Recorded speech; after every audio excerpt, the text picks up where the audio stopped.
faktor apa aja yang perlu diperhitungkan di bisnis clothing untuk tahun depan? Mari kita bahas. Yeah, I'm nervous on the surface, I look fine.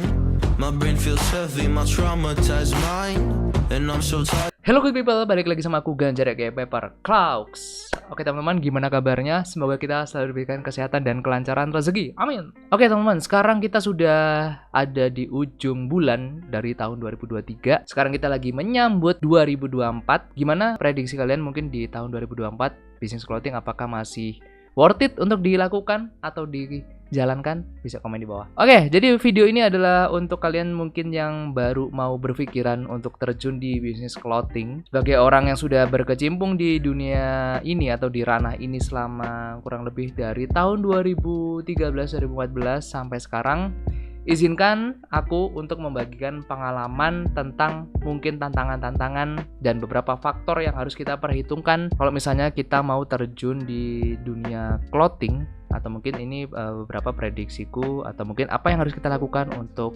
memulai bisnis clothing di tahun depan. Anyway, aku disclaimer dulu teman-teman.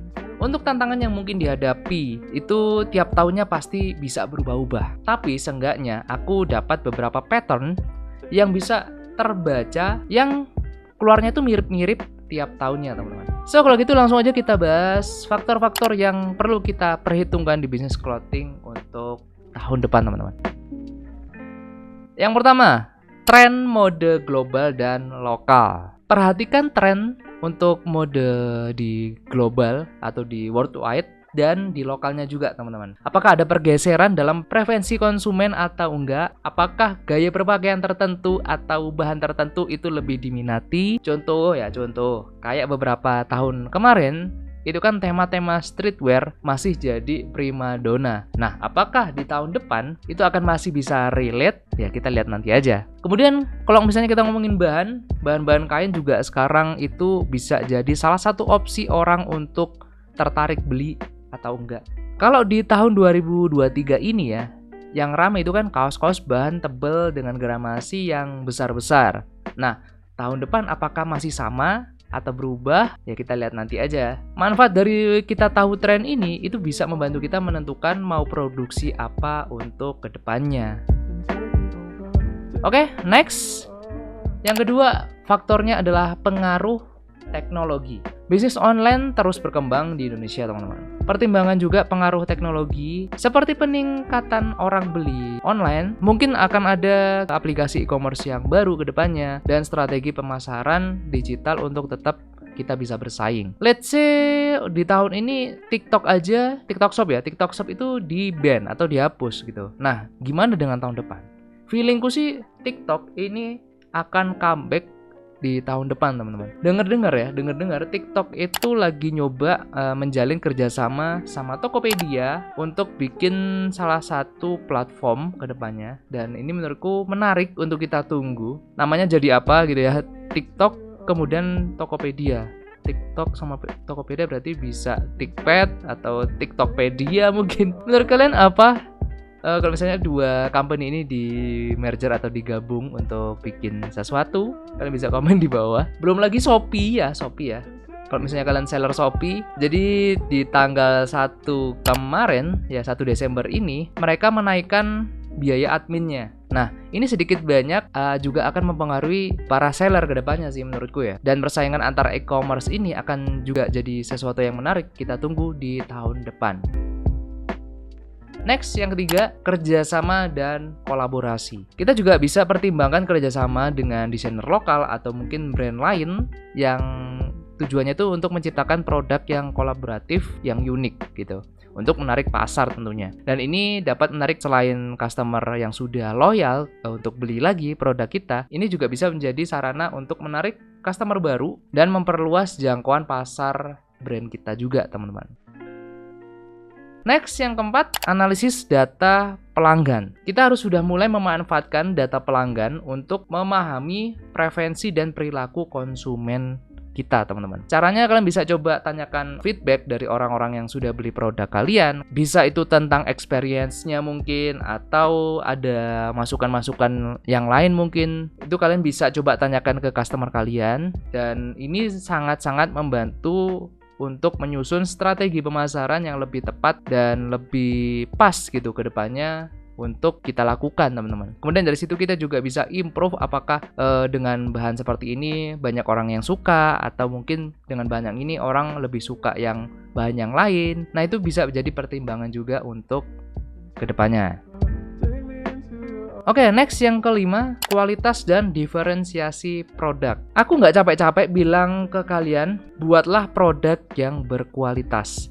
Jangan cuma Jangan cuma ngejar murah aja, ya. Fokuslah pada kualitas produk dan ciptakan diferensiasi yang membuat produk kalian atau merek kalian itu lebih menonjol daripada brand yang lain. Ini dapat membantu juga untuk menjaga loyalitas pelanggan ke depannya, teman-teman. Nah, inilah yang aku lakukan dari tahun 2014 sampai sekarang. Apa yang aku produksi itu aku berusaha semaksimal mungkin menggunakan bahan-bahan, kemudian hasil-hasil yang maksimal, hasil-hasil yang berkualitas gitu. Karena aku produksi, aku jualan, juga aku pakai sendiri. Jadi aku nggak mungkin asal produksi aja, asal bikin, ya jatuhnya kayak aku jadinya nggak pede sama jualanku gitu. Jadi kualitas dan diferensiasi produk itu sangat-sangat penting kita tonjolkan di tengah persaingan price war yang ya nggak tahu sampai kapan nggak sehatnya seperti ini.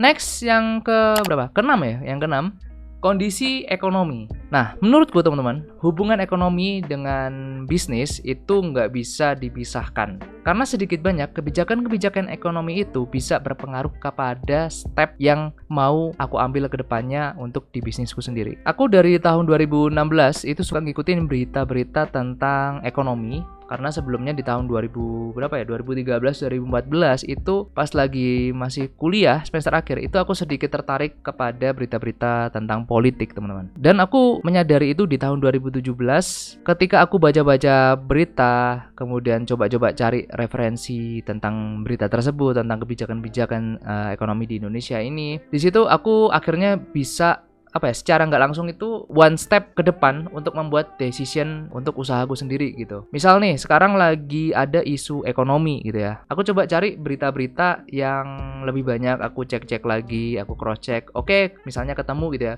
Ketemu ternyata masalahnya itu ini. Nah, dari situ aku bisa lihat ada hubungannya nggak nih sama bisnisku. Kalau misalnya ada, nextnya aku harus seperti apa? Aku harus ngelakuin apa supaya kita juga bisa terus update di bisnis ini gitu kan. Jangan sampai nanti pas udah implementasi kemudian kita bingung, gelagapan sama regulasi dari pemerintah atau kebijakan-kebijakan yang ditetapkan, itu kan ya nggak lucu gitu kan. Kita telat, akhirnya ya yang menang ya yang paham tentang ekonomi gitu kan, ekonomi dan bisnis. Kalau misalnya kalian kuliah sekarang itu kan ada jurusan ekonomi dan bisnis gitu. Jadi ya menurutku ekonomi dan bisnis itu nggak bisa dipisahkan, teman-teman. Jadi jangan heran kalau misalnya pengusaha-pengusaha sekarang banyak yang ngincer jabatan-jabatan vital di pemerintahan. Ada yang tahu kenapa? Coba komen di bawah.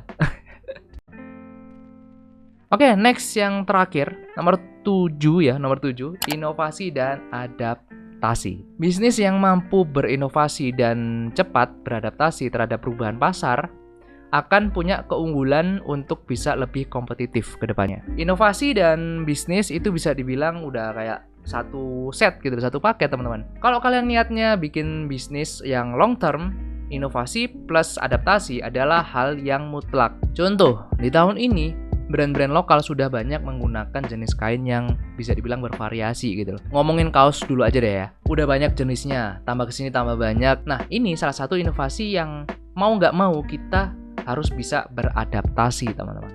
Nggak bisa sekarang kalau kita mau menang pasar ya, menang di pasar, kalau cuma pakai cotton combat 30 atau 24S aja, menurutku jatuhnya nanti akan ya gambling sama yang perang-perang harga tadi, teman-teman. Kita juga harus bisa ngasih something yang new ya, something new ke calon customer kita gitu kan. Walaupun mungkin harga dari inovasi ini nggak murah, tapi itulah harga yang harus dibayar untuk sebuah bisnis kalau perusahaannya mau terus tetap beradaptasi, teman-teman. Jadi semakin kesini bukannya semakin gampang untuk buka bisnis, teman-teman. Ya mungkin bukanya gampang, tapi manage-nya, kemudian menjalankannya untuk tetap on the track itu yang menurutku lumayan susah. Makanya nggak semua orang kalau tahu betapa susahnya berbisnis, bakalan menurutku nggak ada yang mau atau mungkin jarang yang mau jadi seorang pebisnis teman-teman. Kalau tahu betapa susahnya ya. Sayangnya kan kalau misalnya kita ngikutin seminar-seminar tentang wirausaha, itu kan kebanyakan mereka